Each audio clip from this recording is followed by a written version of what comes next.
In Nigeria's political landscape, both at party primary and in major election levels, political alignments and realignments are critical to winning elections. And so, after months of permutations, suggestions, and consultations, the Kano State Governor, Advocacy Yusuf, has dumped the new Nigeria People's Party that brought him to power and moved to the ruling All Progressives Congress. After the war has been won and fought, how much of democracy can then be saved? Welcome to Political Paradigm. This splendid Tuesday afternoon, I am Bukola Koka, standing in for your regular anchor, Terry Kumi. Today, as you have already heard, one of our talking points, by the way, will center on the big defection of Governor of Kano State, Kabir Yusuf, to the APC, a political move that he hinged, amongst other things, on the need to act in the best interest of the people of the state. Now let's listen to Governor Kabir Yusuf, who spoke at a well-attended defection ceremony at the Coronation House in Kano, where he was received by other APC leaders in the state.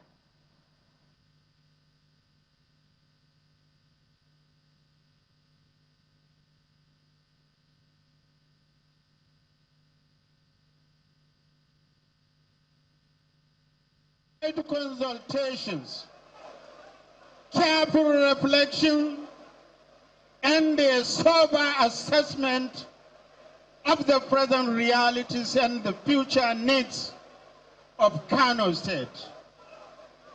I, the Governor of Kano State, Abba Kabir Yusuf Abba Gida, on behalf of all of them, we have taken the decision to align Kano State politically with the APC. This decision is not driven by personal ambition. It is not inspired by political excitement. It is anchored on one overriding consideration. That consideration is the stability, progress, and the well-being of Kano State and its people. There you have it. The NNPP flag has been removed from the Kano Government House and by now has been replaced with the APC's flag. The iron broom replaces the book and the pen insignia of the NNPP. And before long, the Kwankwasia signature red cap will be replaced, of course, by the traditional Bola Tinubu vintage fila, or if you like, cap in Kano's political landscape. Now, this defection has been described in political circles as a tsunami of some sorts, and rightly so, because Kano is a strategic voting bloc in Nigeria's political calculations, particularly during presidential elections. And the reasons for this are not far-fetched. The votes from Kano can determine who wins or loses a presidential election.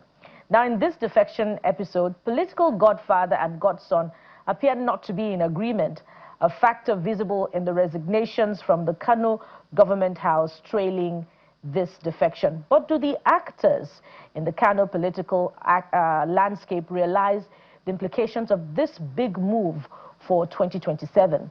Let's get a sense of the reasoning of the actors involved hours after the official announcement. And joining me on the program now, we have the Commissioner for Environment in Kano State, Dr. Dahiru Mohammed, who joins us virtually. And we also have Honorable Habib Saleh Mohammed, who, of course, is the spokesperson of the Kwankwasia movement, who also joins us from our Kano studio. Gentlemen, thank you so much for finding time to join me on Political Paradigm this afternoon. Thank you for having us. Now, let me start with you, Commissioner for Environment. We've seen the implications, the massive implications of this defection. Perhaps if you pardon me, I'll quickly go through those who have resigned as a result of this defection from the Abba Kabir Yusuf government. There are quite a number. We've seen the son of the Kwankwasia leader who has resigned, Commissioner for Sports and Youth who have resigned. We've seen a a number of others also. The Director General of the State Pilgrims Welfare Board, Alhaji Rabiu Saminu, who has resigned. We've also seen the Kano State Commissioner for Internal Security and Special Services, who has also resigned. Based on this is just quite a handful out of the others who have resigned from the Kabir Yusuf government.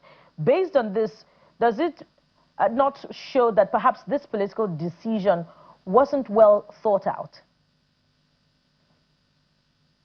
Well, first of all, I think all of us that align with the Konkosia movement are not happy with what has been going on quite so far. Even the governor himself, and that can be testified from the lack of confrontation. Since the onset of all these issues, there's never been a single scenario where the governor, fight back or maybe talk things that are very harsh to our leader, Engineer Dr. Rabi Musa Konkosu. So also, our leader has not done that, and this stands out if you look at the previous political turmoil that had been happening in Kano from the First Republic up to what happened between the leader of the Konkosia and Ganduji. I believe this has been necessary, and you have just played His Excellency's address during the defection, and I believe it's a very difficult decision that must be taken. Of course, for all of us that have contributed to the emergence of, this administration, we can't all be on the same page. But as a leader, His Excellency, Alhaji Abubakar Yusuf, needs to be commended for taking such a bold but very difficult decisions. And I believe, as he stated clearly, is that his own commitment to the people is what needs to be looked into. Political parties in Nigeria, I can boldly say, has always been a vehicle to win an election. But if you talk about ideology, it's not like the NNPP has its own ideology, it's the Konkosia ideology. And I believe His Excellency, from his day of swearing in, has never deviated from that ideology. I can cite like 3 to 5 ideologies that stands out for the Konkosia movement. I myself has been a beneficiary of the Konkoso scholarship scheme, and that has been sponsoring people to go outside Nigeria and even within Nigeria to study very important courses in order to come back and fill the existing gaps, particularly in healthcare. And that has been done in several batches, in 100, 200, and 300. When His Excellency Alhaji Abubakar Yusuf emerges as a governor, that has been an ideology that he so much promoted. And if you're talking about prioritizing educational sector, it's also another ideology of the Konkosia movement. Look at the budget allocation from last year to this year. Kano State happens to have the state with the highest budgetary allocation as far as educational sector is concerned. Talk about infrastructural development. Well, this to us and many people in Kano is what it has been termed as Konkosia ideology. Commissioner Mohammed, before you begin to explore the high points, or if you like, the laurels of the Konkosia ideology, let's stay within the subject matter, and which would be the implications of the defection for Kano State holistically. Let me take you to the spokesperson of the Konkosia movement.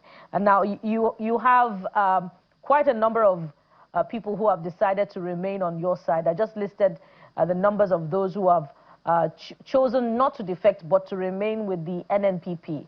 But then again, the governor has moved with 12 out of 14 lawmakers at the federal level.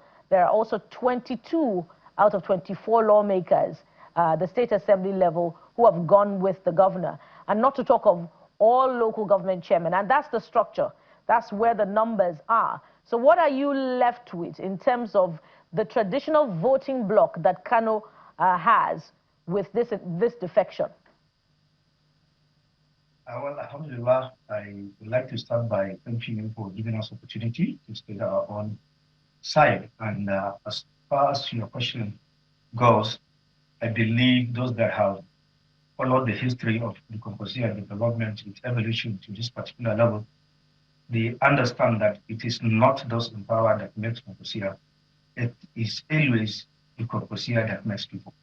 And as such, those that are made by the Konkosia movement, if they decided to deviate, if they decided to move out of that fault, I believe that it will have a little honor effect on the Konkosia movement. Like my brother has rightly pointed out, Konkosia has been built on ideology, and that ideology is embedded not only in the ruling class, but largely within the downtrodden, those that have seen the impact of that Konkosia, and those that have seen what it represents, which of course include being a shield against oppressors, against people that actually political high score is largely in corruption, intimidation, maiming, and looting individuals' property. And that is why the Konkosia vehemently refused to understand the reason for this alignment from the people that you have still spent time, energy, and resources trying to make sure that you have taken them out of power. We are not talking about the individuals that are there, all those that are holding positions, those that are in the State Assembly, and whatever position they are holding. They themselves know that it is Konkosia that made them into that position, not them making Konkosia. And as such, I believe strongly that Konkosia, like all other time, will come back stronger and better.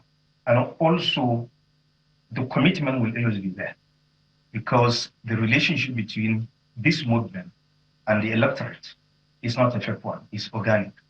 And I'm very sure it's just a matter of time. I believe, whatever reason there it is for His Excellency's moving from the Konkosia fold, I believe it is time that we tap, because we know there are states that are actually under APC now that enjoy all the support from the APC, but they are not better off than Kano in terms of security, and they are never even better off in terms of deliverance of the dividend of democracy. And those dividends of democracy that you are seeing in Kano here today is actually because they are the script of the Konkosia. It is because that is what any other person who happens to be a governor tomorrow will have no trouble thinking of what to do to the people, because there is already a laid down diagram as to what you have to do. And if I'm going to cite an example to you, you can attest to the fact that despite the court cases, despite the hurdles before His Excellency the Executive Governor, he did not find it difficult to hit the ground running, because there is already a prepared script for him to work on. And that is why it's very easy for him to be collecting laurels, collecting awards from different places for the performance he has done, because the key performance indicator he is working actually on is the Konkosia's key performance indicator. And I believe he has done well in that aspect, except for the fact that he could not actually understand, I believe, very much what or where he's taking himself into. I have been part of the FEC, I've been part of that government, and I know exactly the mindset of the people involved there. And I know very much what is likely to transpire if the Konkosia happens to merge with any other parallel ideological setup. Naturally, there is going to be dysfunctional.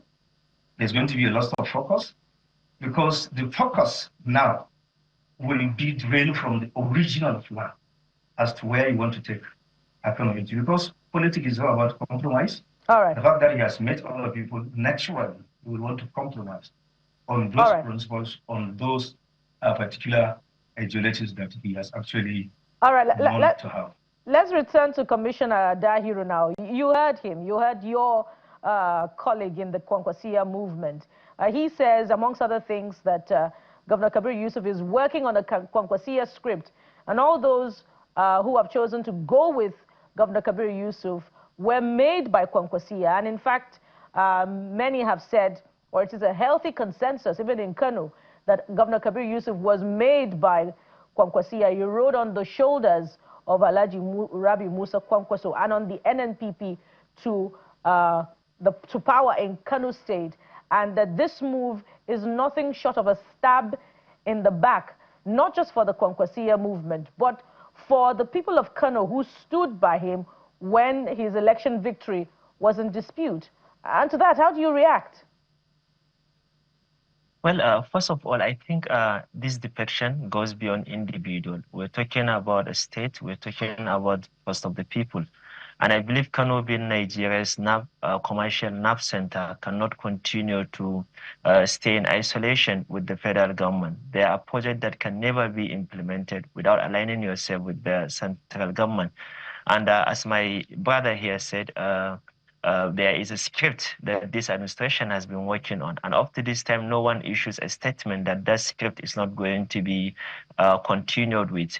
And probably we just forgot easily. Right from the inception of this administration, we have been in bed with the APC. We have been working to see how we can work together. Even the Supreme Leader, His Excellency Senator Rabi Musa Konko, has met with the President not once, not twice.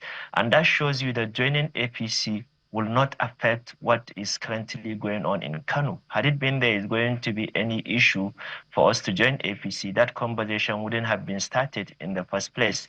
I believe His Excellency being at the forefront and has to make this decision a very difficult one.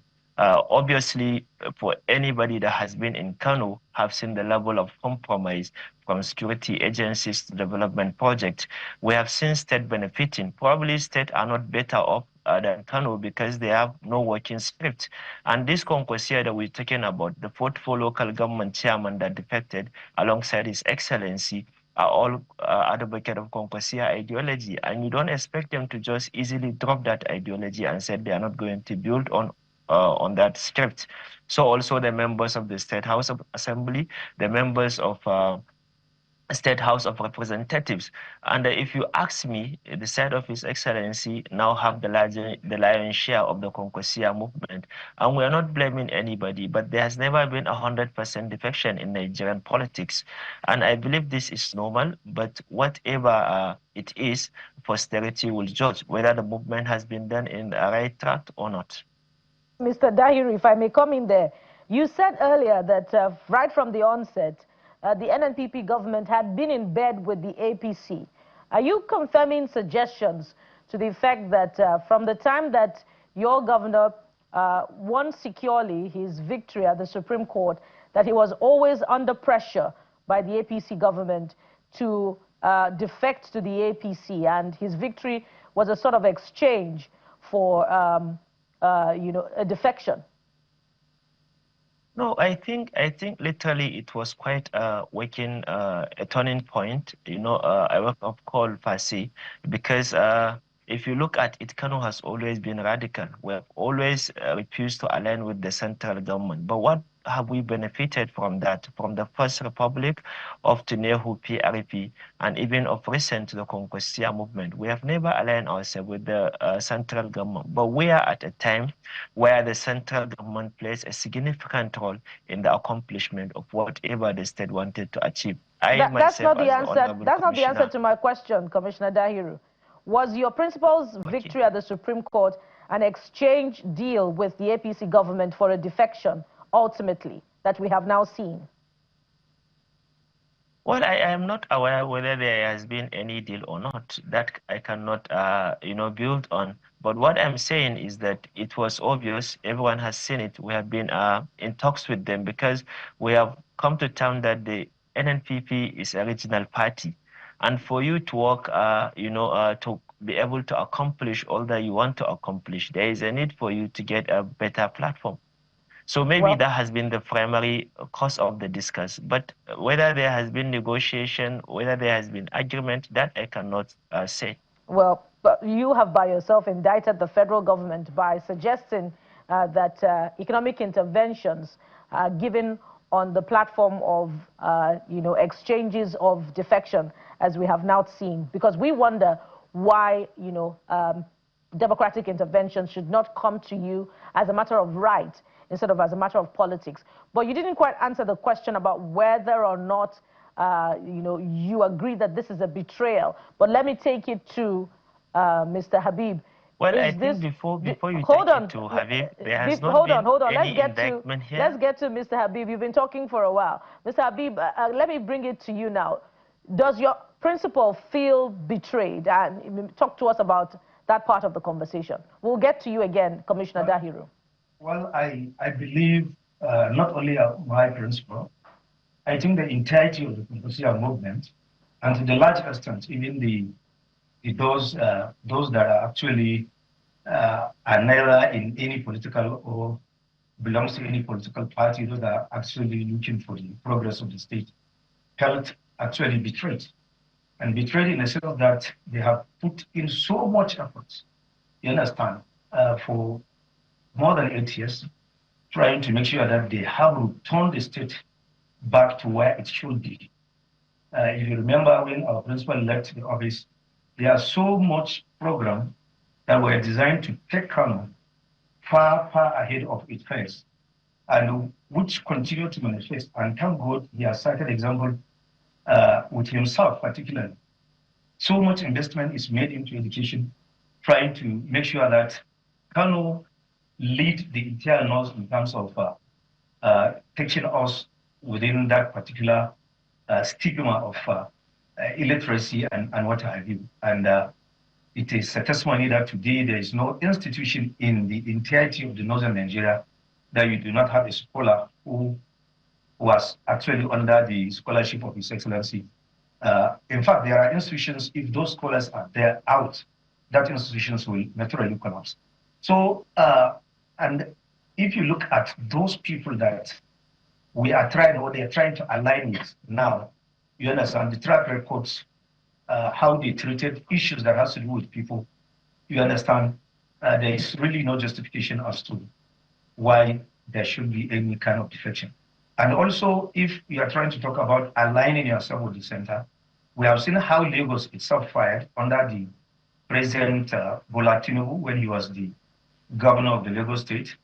And the available record shows that he's not being along with the federal government does not in any way stop him from performing as much as he does there, even when there are visible confrontation with the federal government. And if also I want to highlight to him that despite this relationship, there are, like he said, several projects that were even the federal government that decided to fund in the state, despite the fact that we are still in NNPP. But, so there is the Honorable situation Habib, on ground. People, if I may come in there, pardon me, he did say that even your principal, the leader of the Kwankwasiya movement, had also visited the president, suggesting that these negotiations were not just at the party level or at the government level in Kano State, but at the broader Kwankwasiya level. So what's your own explanation for if you like, the alignment or the association that your principal had with the president in the past? Well, it is a known fact that our principal has a long-standing relationship with the president. They have served both in the National Assembly together, as well as respective governors of their own states. And that relationship has been there for a very long period of time. And aside that, even myself today, if the president asks to see me, I would love to go. He's my own president. But the reality of it all is that what was the issue? What did they discuss? It could be a personal discussion. It could also be a political discussion. But the result is obvious for everybody to see that they have not agreed. Probably they will not align. And this, naturally, right, like we all know, has to do with the ideology of our own principle. There are things that probably, whatever is it, because we are not there, we have not been part of the discussion, we cannot really know. But if we are going to do justice to him, we have to accept the fact that he has been his friend. They have worked in the different capacities, yet they have worked closely. They even worked to form APC together and what have you. So seeing him even tomorrow, I believe, might also only help the press maybe to begin to circulate and sell news. But unless there is something on the table, we cannot be able to say precisely that this is what has transpired. And I believe even tomorrow, you will still see them somewhere together. And like we all say, alignment or realignment political space is not actually a new thing. But at all times, it has to be clear, you understand, as to what exactly or where exactly we are taking yourself into. All right. And I believe the Nigerian electorate have seen what APC has done, most especially to the downtrodden. All right. We have seen the policies of the president, we have seen the tax policies, and several other policy risks that followed certain declarations of certain federal government policies, which up to today could not be managed. All right. Let's take it back to Commissioner Dahiru Mohammed now. I'm sure he's spoiling for an answer, particularly to my poser earlier on about this being a betrayal. And he also did talk about your next destination earlier on, being a dysfunctional one, and that your principal has lost focus by this defection. Perhaps you want to speak to that. Well, I think, you know, it's high time we all become serious on these issues. My brother here has stated that alignment and realignment has never been a new thing in politics, and this is just what is happening in Kano. We have our challenges as an administration, and we have been given this mandate by the people to do what we believe is right for them. And I have said it earlier that the end is going to justify all that we have done. Kano has been recently hit by security challenges along the Kano North region, and we can, of course, there are states, there are APC states that are battling insecurity, and then you have a new state now, you know, on the stage that we're having this influx of bandits, and you need to work with security agencies to address that. There is no indictment, but internally into Kano, internally in the state, we have the Deputy Senate President, we have members of House of Representatives, and 2 out of our senators are also with the APC. Of course, dividends decide who people need to vote for, and these people will never allow you to kind of receive interventions from the federal government as a sitting governor, and then to do that for your people. They are always trying to ensure that they also did that. And the APC, I won't blame them, because we will do the same thing. You have your people, and then you have an opposition. If support is coming, definitely you send it to your own people. And this has been the things that have been dividing the state. As a governor, you are the principal, you know, officer of the state, the chief security officer, that you do not need any division as far as giving directives is concerned. We have seen the MS cases, and we know politics play a key role. It might not be the presidency, but of course people at the opposition will not allow you to rule in peace. And you have to decide whether you want to build on your ego, or you want to do what the people, you know, will benefit from. And I believe this is what has been playing for quite so long. And whether we make the right decisions or the wrong one, in a year coming or 2 years, the people will be able to do that. And we are ready to accept whatever the outcome is. But people should watch out. The script of the Congress here that we have been speaking on should be looked into whether this administration is going to keep it aside, or we are going to build on it. But as far as I'm concerned, I know that there has been a tremendous progress as far as that script is concerned. And there has never been a single project where we have not tripled or even multiplied it more than 10 times. All right, Commissioner Dahiru Mohammed, again, you acknowledge uncertainty about whether or not this is a decision that checks out 100%. If you say that in a year or 2 is when the results will come. As we wrap up now, gentlemen, I'd like you both to speak to this on a broader level, the implications for 2027. Because what this means then is that we're going to be seeing a political godfather and his godson go head-to-head in 2027 during both the presidential and governorship elections.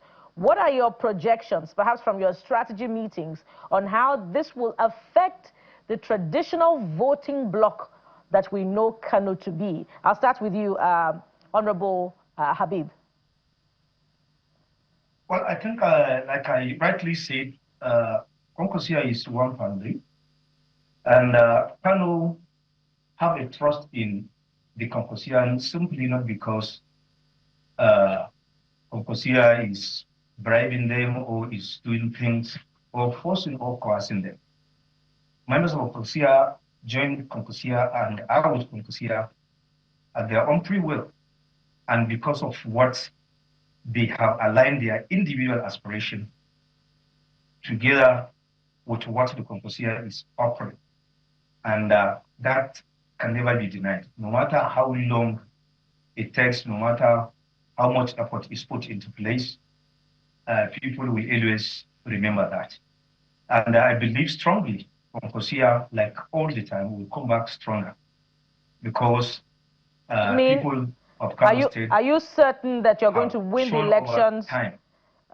Commissioner, pardon me, Honorable Habib, are you certain that the NNPP, if your principle remains in the NNPP, that the Kwankwasiya movement will win the elections 100% at both the presidential and state level? And, what generally the Nigerians are feeling today, Nigerians and indeed Kano people, as well as the Kwankwasiya movement, will definitely stand to ensure that Kwankwasiya government is back in office, and also they will help in actually bringing in a fresh central government into office.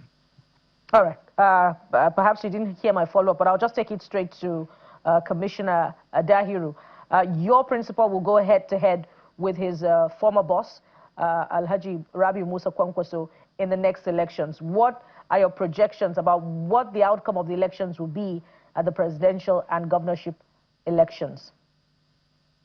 Well, first of all, I know this is going to be, had differently. I don't even believe they are going to go head-to-head. The reason is because this has never been between the APC and the Kwankwasiya movement. This has been between APC and the NNPP party. And if you look at things carefully, you realize that the APC at its stand now has more Kwankwasiya than I in the NNPP in Kano. You have spoken about the number of people that you have that defected to the ruling party, and that is if you are even excluding the councillorship, all the chairman, all the House of Representatives, all the State House of Assembly, excluding 2 members, are the only people that are with the NNPP. And this thing has not been has been fueled by the internal crisis of the NNPP, and the crisis that even Senator Hanga himself, a senator of the Kano Central, admitted that of course there are internal crises, but when a party is going to carry out their convention, early, most likely within February, and there has not been any time, and there are not even positive indicators that the internal crisis of NNPP is going to be addressed. This has been the sole reason why His Excellency, is thinking that the NNPP is not going to be a good platform, courtesy of plus all the other reasons that we have also spoken about, looking at the overall interest of the people. So as long as NNPP is into this crisis, I doubt if there is going to be anybody that is going to go, contest alongside His Excellency, the Executive Governor of the state. All right, Mr. Dahiru, but from what politicians are saying, they say if he's quoting crisis, it rains everywhere, and so it really has no cogent reason for his defection. But we must anchor at this point, and thank you very much. I look forward to interviewing you again, by the way, Mr. Dahiru Muhammad, and I wonder if that red cap will change to Tinubu fila in the coming days. It will be the same red cap. Okay. Yeah. All right. Mr. Dahiru Muhammad is the Commissioner for Environment in Kano State in the Abba Kabir Yusuf government. And of course, Honorable Habib Saleh Mohammed is a spokesperson for the Kwankwasiya movement in Kano State. Gentlemen, thank you so much for bringing those insights on the program today. Thank you for having us. All right, let's talk to the ultimate beneficiary of this defection of the Abba Kabir government in Kano State, and that will be the All Progressive Congress. The legal advisor of the party in Kano State joins us in just a moment. Stay with us, we'll be right back.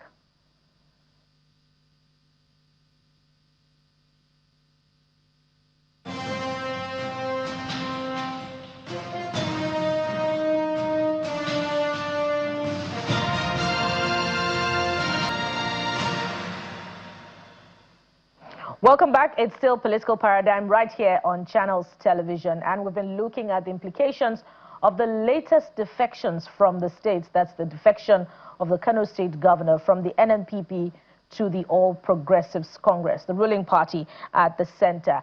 Let's talk with Mr. Abdul Fage now, Senior Advocate of Nigeria and Legal Advisor of the APC in Kano State. Mr. Fage, thank you for your patience and thank you for coming on Political Paradigm. Mr. Fage, perhaps you want to unmute your device so that we can hear you. All right, Mr. Fage joins us from our Kano studio. We see you there, Mr. Fage. Thank you for your patience so far. Can you hear me?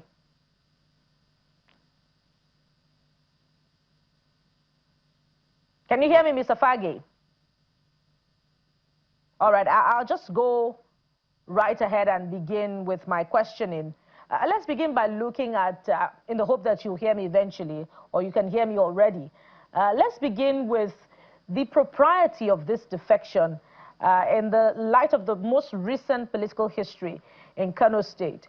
Governor Kabir Yusuf has now joined his predecessor, former Governor Abdullahi Ganduje, in the All Progressives Congress.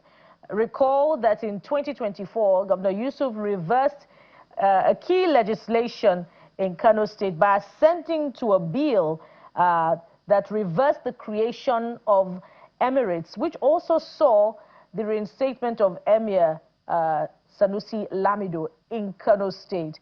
Of course, Kano has hardly recovered from that legislation and events of 2024. So talk to us about the propriety of this from the, maybe not legal standpoint, but also from, from the moral standpoint when the governor of Kano State is now headed for the destination of his predecessor, whom he had key disagreements with on matters of policy and from a larger political standpoint.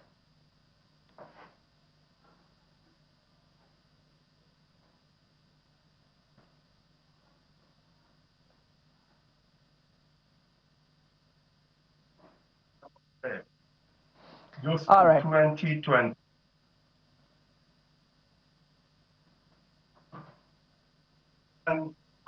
Emirate Council announced reversing the earlier laws passed by the State House of Assembly during the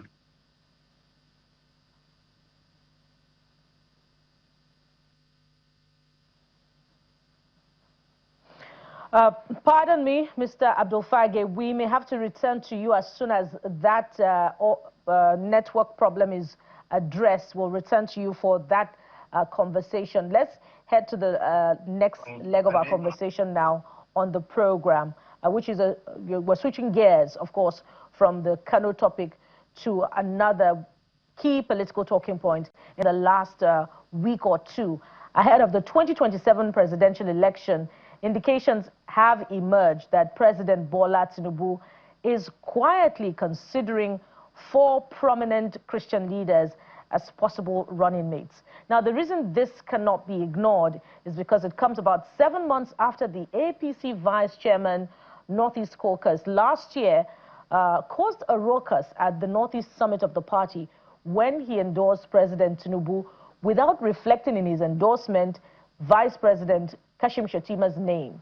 Now, some party chieftains have also received knocks for even commenting, for prevailing on the party not to begin that conversation because it's a distraction. And of course, I'm referring to Minister of Culture and Creative Economy, who responded in a recent interview to that subject matter, saying that it's a distraction. So let's fish for some perspectives from insiders within the party on this particular one. And joining me for this next topic is Mr. Abimku Dangana Solomon. He's the National Secretary, the North Central Tinubu Action Group, NCTAG. He joins us now from our Abuja studio on this particular one. Mr. Dangana, thank you for joining us on Political Paradigm. It's my pleasure being here. And now, first of all, talk to us about how well we should rely on this round of debate as something that will shape the 2027 presidential election. or is it just, you know, a storm in a teacup? Please, can you come again? I want you to talk to us about the authenticity of this round of debate. Is it just a storm in a teacup, or is this something that will indeed shape the 2027 presidential election?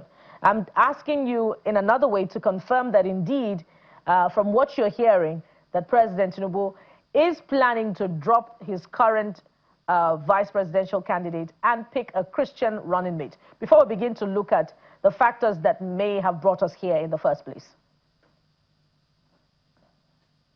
All right.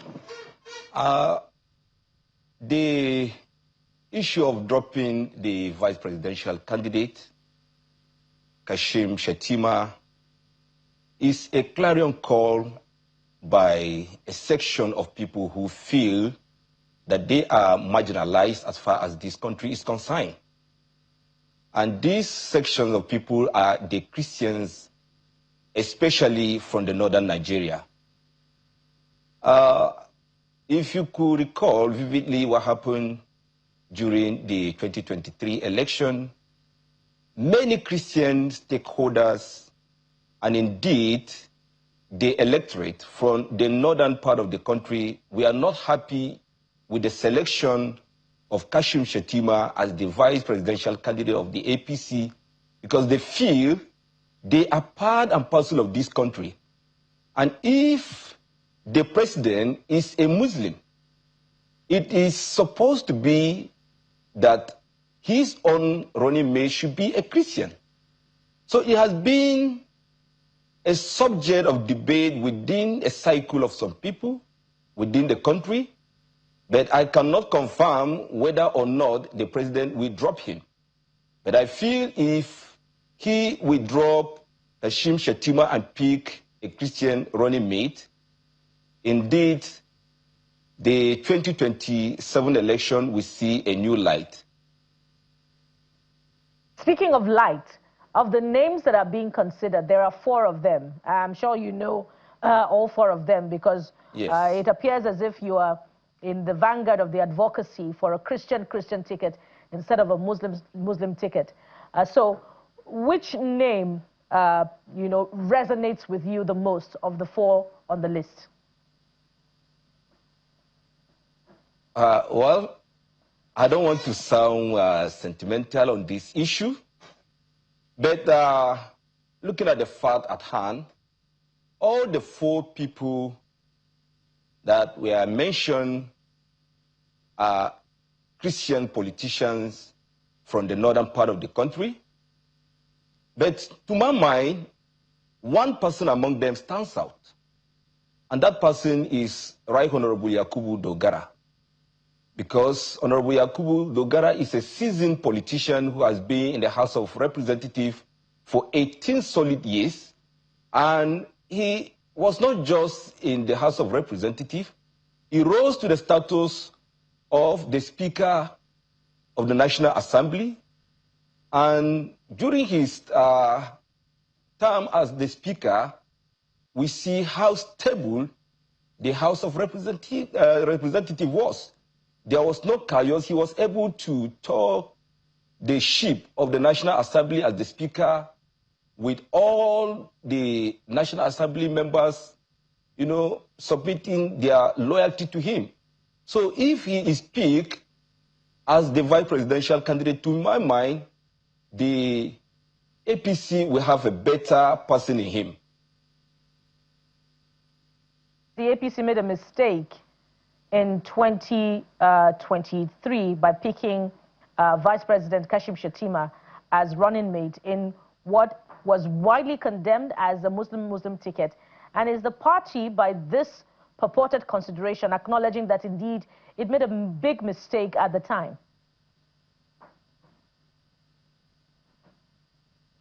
Well, I don't want to say it was a mistake. And sorry, I'm not a spokesperson of APC.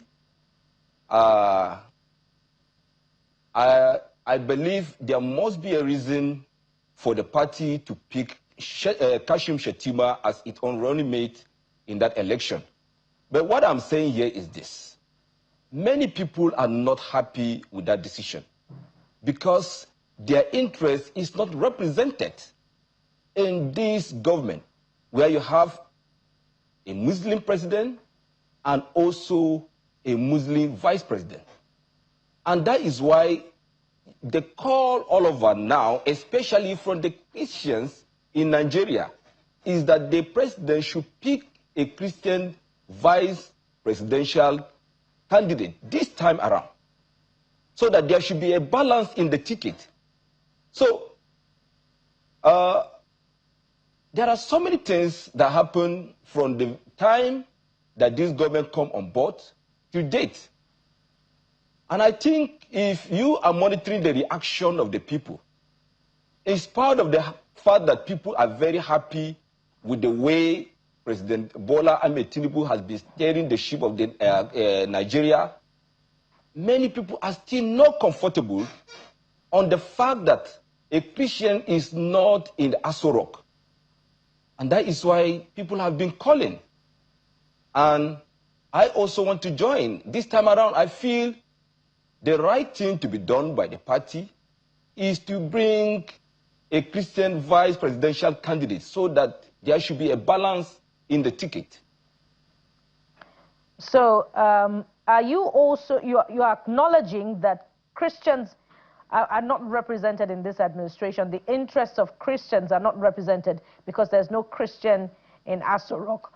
Do you also acknowledge that perhaps this administration has been put under pressure following the designation of Nigeria as a country of particular concern and widespread reports, particularly in the United States, that Christians are being targeted in what Nigeria has experienced as years of insurgency and attacks in communities, most of them unprovoked? Is that also what has brought us here?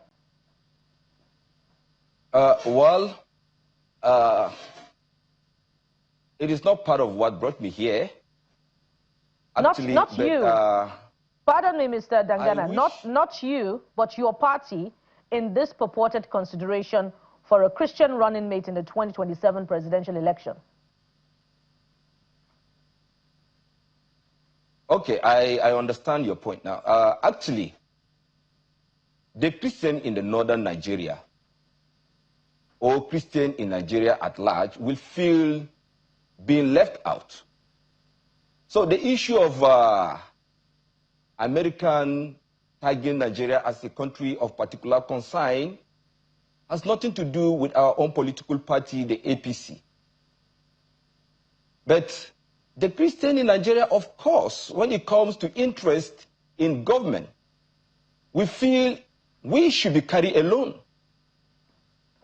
So I believe when the United States of America tagged Nigeria as a country of particular concern, some section of people must have reported what happened to them, and probably the United States of America saw fact in it before coming to the conclusion to tag Nigeria as a country of particular concern, but I don't think it has anything to do with our own internal party affairs. Well, Mr. Dangana, I wonder if Nigerians agree with you on that one. But just hold on for me for a moment. Let's return to our Kano studio and see if we can now speak with Mr. Abdul Fage, the legal advisor of the APC in Kano State. Mr. Fage, confirm that you can hear me now. I can hear you very well. Brilliant. So go right ahead. I'm sure you got the first question and you were already responding to it. The propriety of this in the light of the disagreement in policy of the former administration and the current administration in Kano.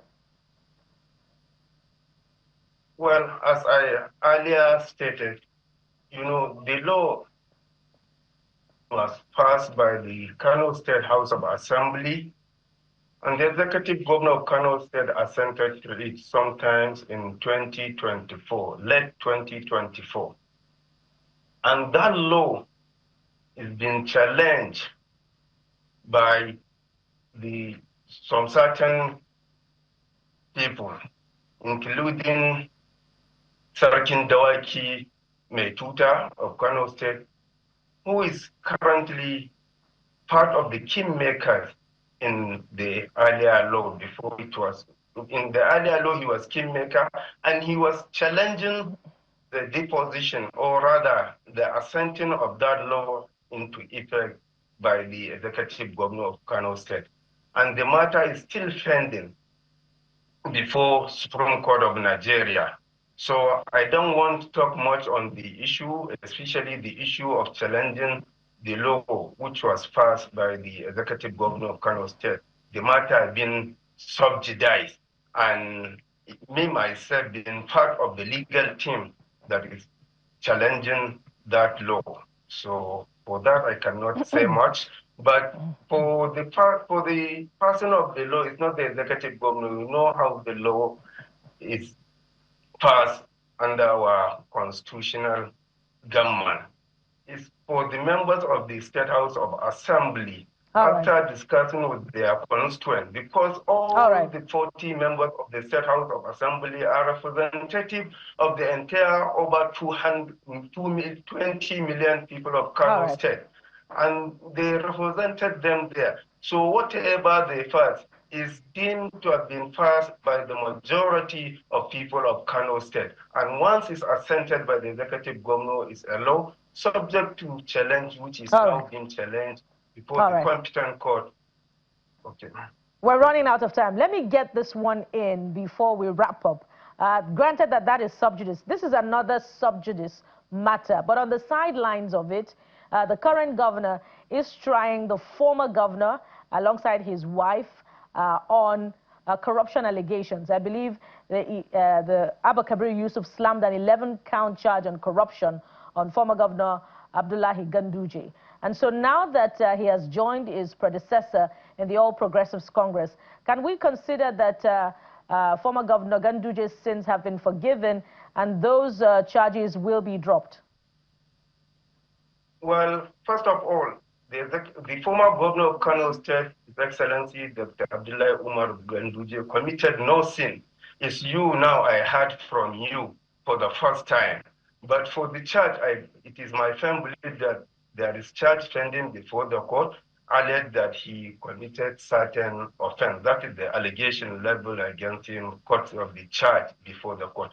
And for that also, I cannot say much. I'm also part of the legal team in that matter, which is pending before High Court of Kano State.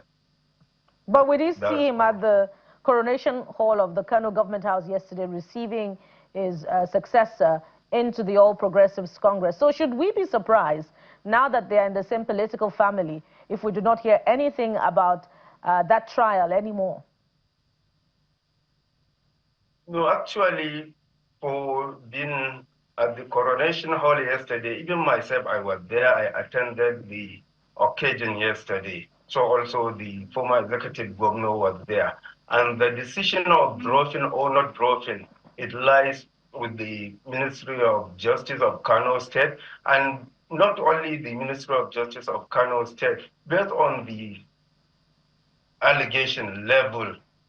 If ab initio, the allegation level against him are political in nature, in court, then they may decide to do so. That is why the Honorable Attorney General of State as well of the Federation were invested with the power of knowledge because of certain issues which they may enter that in order to bring peace and harmony for the administration of government and for the governance to rule and to have peace in the state.